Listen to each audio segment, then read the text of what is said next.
지금까지 이렇게 박사님께서 예, 예. 자살하는 사람들의 심리 상태와 또 전조 현상에 대해서 쭉 말씀을 해주셨는데 예, 예. 누군가 옆에서 왜 죽고 싶다 이렇게 얘기를 하면 예, 예. 불안하고 무서워서 이렇게 도와줄 수 있는 방법들을 잘 모를 예, 수도 있을 그렇죠. 것 같아요. 예. 예. 이들을 도울 수 있는 방법 좀 알려주세요. 그러니까 우선은 이제 여러분 지금 이제 자살 위험성에 있는 사람, 이 사람 이제 우리는 도와야 됩니다. 도와야 되는데 이제 제일 중요한 거는 뭐냐면 그 사람들을 말을 잘 들어줘야 돼요. 아까도 이야기했다시피 그 사람들은 우리하고 심리가 달라요. 심리가 다르기 때문에 우리 말을 이상하게 해석할 수 있어요. 제가 지금도 기억나는 대학생인데 이 대학생이 이제 대학 상담실에서 상담을 하고 저한테는 잠을 못 자니까 이제 수면제를 처방을 받아 갔어요. 그래서 한동안 쭉 다니다가 이 사람이 안 왔어요. 안 왔는데 그러고 한 몇 달 후에 그 어머니가 오셨는데 그래 그 애는 요즘 안 오는데 왜 그렇습니까? 이러니까 그 자기 아들 자기가 죽였대요. 그래서 왜 그런 말씀을 하십니까? 하니까 죽는 날, 자살하는 날 죽고 싶다 하니까 그래 넌 나가 죽는 게 좋겠다. 그러고 나가서는 죽었대요. 그러니까 그 이야기를 제가 듣고 참 좀 안타고 뭐 부모는 전혀 죽으라는 뜻으로 말한 건 전혀 아니에요. 아닌데 이제 그 사람이 오해를 한 거예요. 그러니까 이제 여러 가지 뭐 또 이야기를 들어볼 수 없으니까 추정하지만 그래 말하면 이제는 이제 엄마까지 내가 죽길 바라구나. 나는 이제 도저히 살 가치가 없고 너 왜 잉여 인간으로 살아 있느냐 그렇게 해석할 수 있어요. 그렇기 때문에 일단은 그렇게 죽고 싶은 생각이 있는 사람한테 말 조심을 해야 됩니다. 함부로 말하는 건 좋지 않아요. 예를 들면 어떤 사람이 난 죽고 싶어 하니까 그래 너는 뭐 사는 게 별로 의미가 없는 것 같다. 밥만 축내는 것 같다. 이렇게 이야기하는 건 설사 그 사람이 그렇더라도 그래 이야기해서는 안 됩니다. 그러니까 우선은 말 조심을 해야 돼요. 그다음에 두 번째는 뭐냐면 관심과 내가 할 수 있는 최대한 걸 하는 게 제일 좋습니다. 그렇게 할 때 그래도 나는 살만한 가치가 있고 내가 의미가 있구나. 나를 생각하는 사람이 있구나 해서 그 사람한테는 그게 굉장히 중요합니다. 그래서 우선은 이제 그런 말을 하는 사람한테는 그 말에 대해서 굉장히 신중하게 해야 되고 그다음에 충분한 관심을 가져야 돼요. 그리고 내가 관심을 못 가질 때는 좀 이래 관심 보일 만한 사람 연락해서 이래 하게 해야 돼요. 그리고 내가 정 바쁘면은 다른 사람이 그 사람 도와주게 하고 내가 시간 있을 때 또 가게 하고 내가 못하면 남이라도 돕게 해줘야 돼요. 그리고 가족한테 알려야 되고요. 우리는 사실 아는 것 같아도 몰라요. 말 안 해주면 잘 모릅니다. 그래서 충분히 그 사람을 하여금 내가 혼자가 아니다. 죽는 사람 보면 그 사람 죽을 때는 아무도 없어요. 그 사람 속에 잡아주는 사람이 없는 거예요. 우리가 잡아주는 사람이 돼야 돼요. 그리고 연락을 자주 해야 돼요. 사람이 제일 궁금한 게 전화래요. 그래서 전화하면 대부분 받는데요. 그러니까 그렇게 한 사람한테는 자꾸 전화도 하고 또 내가 못할 때는 그렇게 하고 그다음 아까도 이야기했다시피 이제 그렇게 그 사람들은 하여튼 특별히 괴로운 상태에 있습니다. 그러고 이 자살하는 사람들 중에 한 3분의 1은 정신장애가 있는 사람이에요. 제일 많은 게 우울증이고요. 정신분열증, 알코올 중독 이런 사람들이 많거든요. 그래서 우선은 치료를 받게 해야 돼요. 그리고 도저히 이 사람은 죽을 것 같아 하면 입원을 시켜야 됩니다. 강제로라도 119 불러가지고 입원시켜야 돼요. 그리고 또 치료받게 하고 자게 하고 어쨌든 그 순간을 좀 넘겨줘야 돼요. 그리고 이제 어떤 사람 보면 저하고 같이 근무했던 그분이 그런데 이제 우린 환자를 치료하는 입장 아닙니까? 환자하고 절대로 내기하지 마라 그러더라고요. 왜 그럽니까? 그러니까 자기 동료 정신과 의사인데 레이던트 때죠. 어떤 환자가 죽고 싶다 자살하고 싶으니까 절대로 당신 안 죽는다 그러니까 내기하자 이래 된 거예요. 내기를 한 거예요. 하고는 죽은 거예요. 그런 거 안 해야 됩니다. 절대로. 설사 그런 확신이 들더라도 그런 걸 하면 안 되고 그리고 이제 보면 어떤 사람은 나는 죽고 싶다 하면은 그 사람 너 죽고 싶나 뭐 어느 정도 죽고 싶은데 하고 말을 받아주면 그걸 기정사실화하는 것 같아서 겁이 나서 아예 막 그걸 덮어버린 사람이 있어요. 여러분도 좀 그렇지 않으세요? 네. 예, 그거 하시면 안 됩니다. 괴롭다 하면 어느 정도 괴롭나, 죽고 싶다 하면 어느 정도 죽고 싶나, 뭐 생각도 해봤나, 시도도 해봤나, 또 도움도 청해봤나 자세히 물어보는 게 좋아요. 그렇게 이야기하는 가운데 말하는 가운데 풀려요 사실은. 그러고 나에 대해서 저렇게 관심 가진 사람이 있구나 하는 데서 이래 변화가 옵니다. 그렇기 때문에 여러분들이 그걸 너무 겁내지 말고 충분하게 이야기하고 상식적으로 판단해서 내가 볼 때는 좀 너무 이상한 생각을 많이 하니까 치료를 받아야 되겠다든지 너가 이거는 이렇게 생각하는 게 좋다든지 하여튼 최대한 하고 내일 때 내가 올 거니까 내일까지는 죽지 말고 있으라든지 진료실에서 보면 우리 정신과체에 그런 게 많이 있어요. 환자하고 이제 했는데 환자가 도저히 죽고 싶다. 난 오늘 밤에 상담 끝나면 죽는다 하니까 그러지 마라. 내일 상담 시간 올 때까지는 살아있어라. 내하고 약속하자. 이래가지고 다음에 이제 죽을라 했는데 그 약속은 지켜야 되기 때문에 왔대요. 그래서 그냥 썩 없어졌대요. 그러니까 여러분들이 어쨌든 희망을 줘야 돼요. 그럴 때 평소에 쟤는 뭐 좀 그 살만한 가치도 없으니까 그럴 때 은연중에 썩 노는 수가 있거든요. 그럼 그게 치명적이 될 수 있습니다. 예. 그러니까 여러분들이 어쨌든 관심을 가지고 이제 그걸 해야 되고요. 그리고 이제 제가 치료자로서 하는 말인데 자살하는 사람들 이야기를 죽고 싶다는 사람들 이야기를 들어보면 죽고 싶은 것도 하나의 해결책이에요, 사실은. 살다가 힘들거든요. 그럼 죽으면 끝나지. 그것도 하나의 해결책이에요. 그러니까 나름대로는 뭔가 위안이 되는 거예요. 그런데 그게 문제가 뭐냐면 내가 죽으면 끝이지 하면 지금 상황이 오래 있는데 이거보다 점점 악화시켜요. 예를 들면 내가 주식 투자를 했어요. 그래서 이제 현금 가진 건 다 날렸어요. 집이 하나 있어요. 그러면 집은 보존해야 될 거 아닙니까? 근데 죽으면 끝이지 하면은 그것도 투자해서 날리면 죽으면 되지 해가지고 점점 극단적으로 가요. 그래서 저 같은 경우는 죽고 싶은 환자가 있다. 죽고 싶다 또 심가에 생각한다면은 당신이 죽으면 끝이지 또 죽으면 뭐 이제 되지 하는 생각이 있냐고 물어보면 대부분 있거든요. 그러면 그거를 이제 잘 일을 해야 돼요. 안 그러면 상황을 점점 악화시켜요. 악화시켜서 나중에 자기도 감당을 못 해요. 그래 되면 나중에는 정말 죽어야 되는 상황으로 가는 거예요. 그러니까 지금 여러분들이나 저나 뭐 상황이 아무리 나쁘다 하더라도 더 나빠질 수 있습니다. 뭐 추락하는 건 끝이 없다 그랬잖아요. 지금이라도 여기서 유지하고 올라가야 됩니다. 그걸 이제 그 사람들하고 상의를 해야 돼요. 그러니까 죽고 싶은 사람은 그걸 꼭 우리 치료자로서는 체크를 합니다. 여러분도 죽으면 끝이지 하면 자꾸 극단적이 되거든요. 죽으면 끝이 아닙니다, 절대로. 네. 보통 왜 자살은 죄악이다 이렇게 많이 얘기를 하잖아요. 그러면 이 자살에 대해서 불교에서는 어떻게 얘기를 하고 있는지가 참 중요한 이야기인데요. 아까도 얘기했지만 우리가 살기 힘들면 누구나 드는 생각이 죽고 싶은 생각이에요, 사실은. 여러분들 힘들면 자고 싶잖아요. 죽는 것도 자는 거 아니에요, 어째 보면. 그래서 이제 그런 유혹이 드는데 불교적으로 이야기하면 죽으면 끝이 아니에요. 죽어가지고 효과가 없어요. 죽을 수 있는 자격이 있는 사람이 딱 하나 있어요. 한 부류가 있어요. 그 사람은 죽으면 자기의 소교의 목적을 달성해요. 괴로움이 끝나요. 뭐겠습니까? 어떤 사람이 죽으면 끝나겠습니까? 어떤 수준의 이런 사람은 죽으면 끝나겠습니까? 여기 계신 분들은 아마도 죽으면 끝나지 않습니다. 아라한이라고 들어보셨어요? 아라한. 불교에는 이제 부처님도 아라한의 한 분이에요. 성자가 쭉 있거든요. 그 중에 제일 높은 경지가 아라한이에요. 아라한은 윤회를 끝낸 거예요. 살아있으면서도 윤회할 수 있는 조건을 없앤 거예요. 이제 불교에서는 가래라 그러거든요. 뭘 우리가 이래 막 잡는, 소망하는 거. 다음 생도 사실 잡는 거예요. 그래서 그것을 완전히 정화한 사람은 죽으면 그대로 끝나는 거예요. 그렇지만 그렇지 않은 사람은 죽으면 이제 미치는 장사예요. 그러니까 불교적으로 보면 우리가 이 다음 생을 결정하는 게 세 가지예요. 우리가 딱 죽고 다음 생을 어떤 상태, 다음 생에 어떤 생을 받는다는 세 가지가 결정을 해요. 하나는 뭐냐면 우리가 이번 생에 한 일 있죠. 이번 생에 우리는 잘한 것도 있고 못한 것도 있겠죠. 이번 생에 한 것. 그 다음에 우리가 생이 쭉 연결되고 윤회한다면 요 생 이전에 생이 있었겠죠.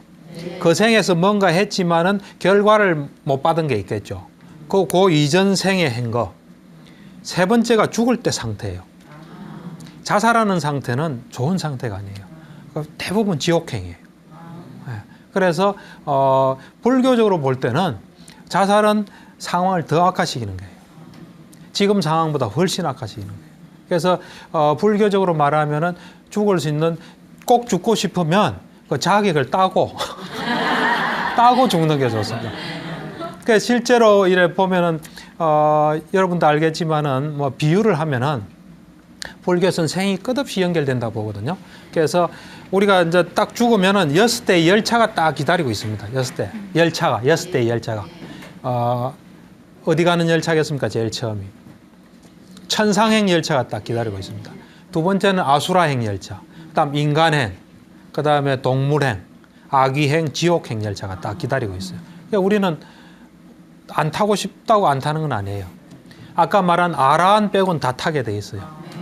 그래서 항상 여러분들 생각하세요. 뭐 여러분들이 종교가 다르면 그렇게 생각 안 하셔도 되는데 혹시 불교다 이러면 6대의 열차가 기다리고 있다. 자살하면 그건 제일 안 좋은 거예요. 예, 그래서 불교적으로 볼 때는 그 자살은 도저히 해서는 안 되는 겁니다.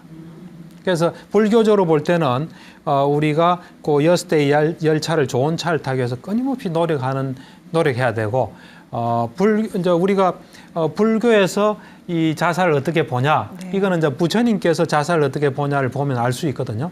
이제 불교 초기 경전에 보면은 자살한 그 스님들이 3사람이 나와요. 3사람이. 3사람이 나오는데 그걸 보면은 부처님의 어떤 자살에 대한 견해를 알 수 있어요. 이제 한 분은 뭐냐면은 고디카라는 비구인데 이 사람이 이제 수행을 많이 해서 해탈의 상태에 도달한 거예요. 그런데 이 사람이 그걸 유지를 못하고 또 퇴전했어요. 그러니까 거기서 물러난 거죠. 그리고 또 노력해서 또 그 상태에 도달한 거예요. 그러고는 또 물러났어요. 6번을 반복했어요.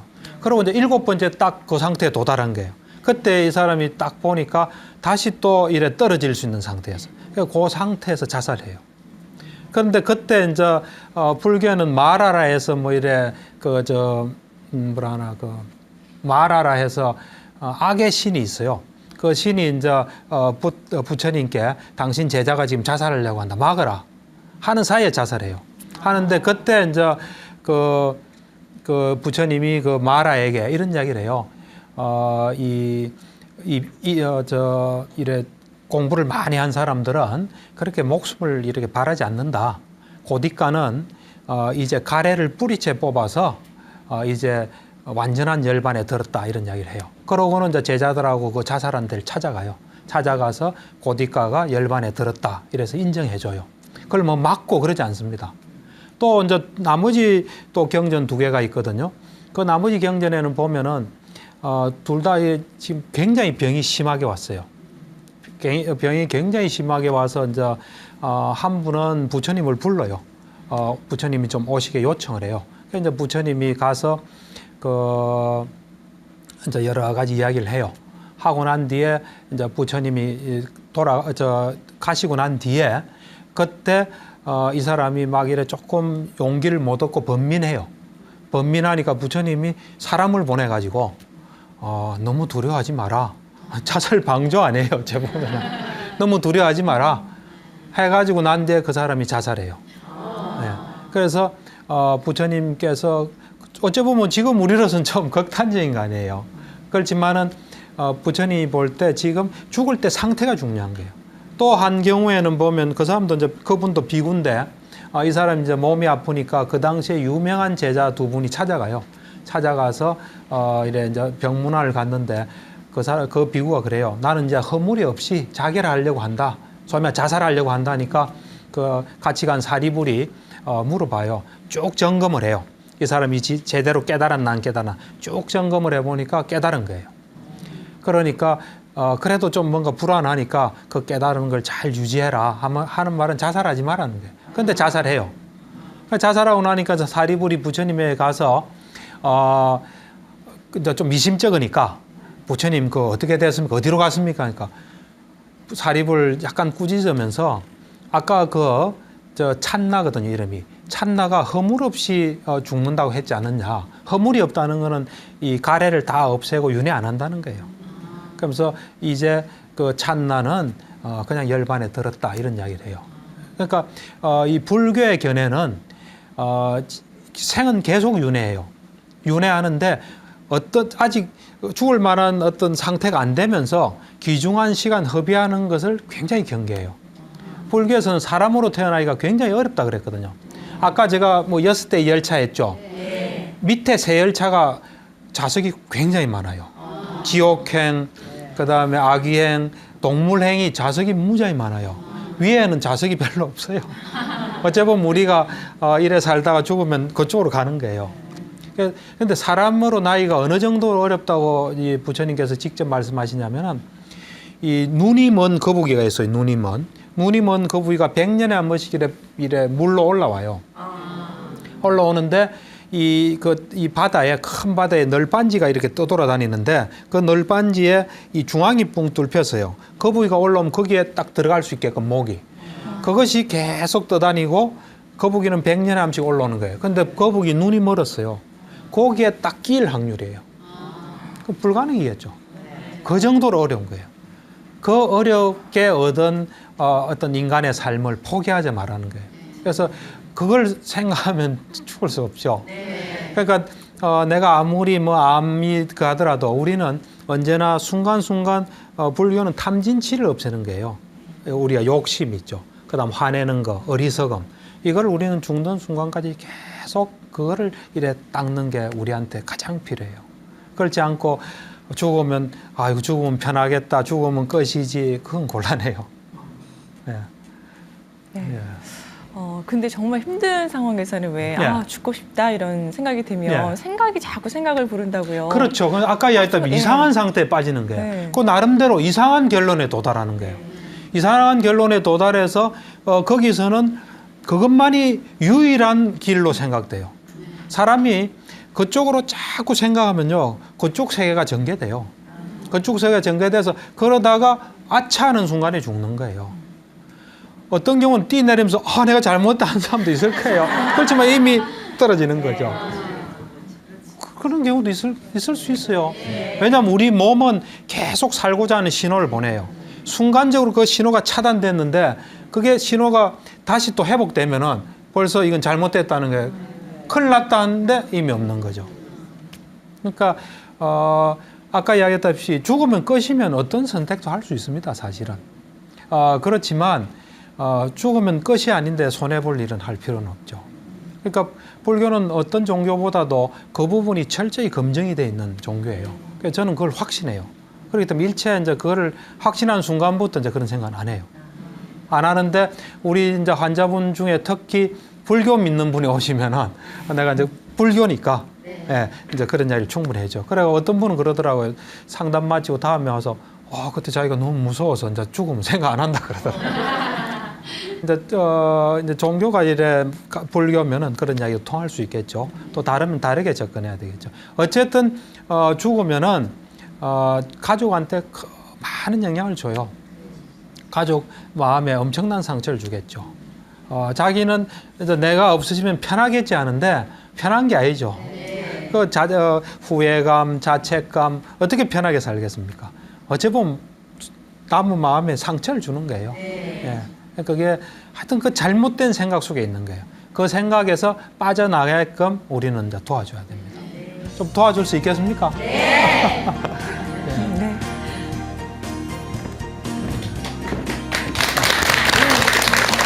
잘 들었습니다.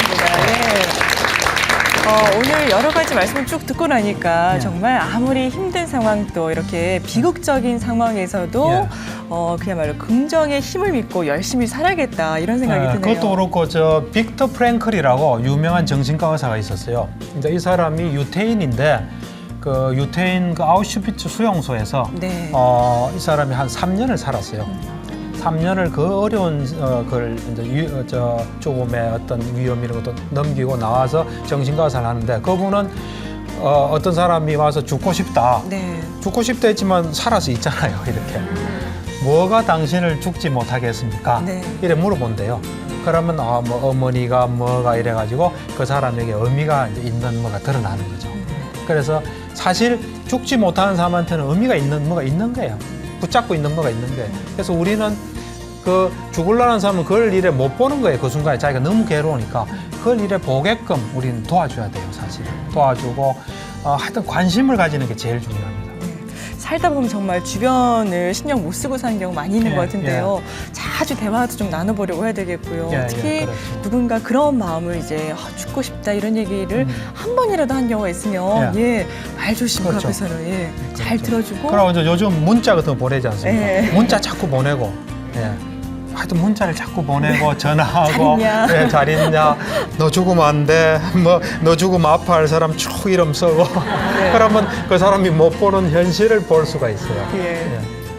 여기 계신 분들도 오늘 가까이에 주변 친구분들이나 또 가족들한테 전화 한 통씩 꼭 해보시기 바라겠습니다. 오늘 마음 테라피 이 시간을 통해서도 정말 긍정의 기운이 마구마구 좀 퍼져나갔으면 하는 그런 바람이 듭니다. 박사님 그러시죠? 예, 그렇죠.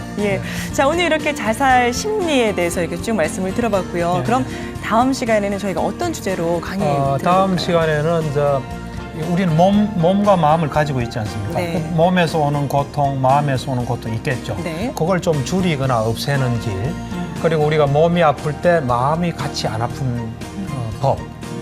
여러분들 뭐 몸 아프면 가족들한테 짜증도 내고 그러잖아요. 화도 내고요. 화도 내고 그건 이제 안 하게 하는 법에 대해서, 길에 대해서 좀 이야기할 겁니다. 네, 다음 시간도 기대 많이 하도록 하겠습니다. 자, 전현수 박사의 마음 테라피 오늘 시간은 여기까지입니다. 자, 오늘 이 시간 통해서 많은 걸 또 느끼셨을 텐데요. 나뿐만 아니라 또 주변도 함께 좀 살펴볼 수 있는 그런 따뜻한 한 주 되셨으면 좋겠습니다. 성불하십시오. 고맙습니다.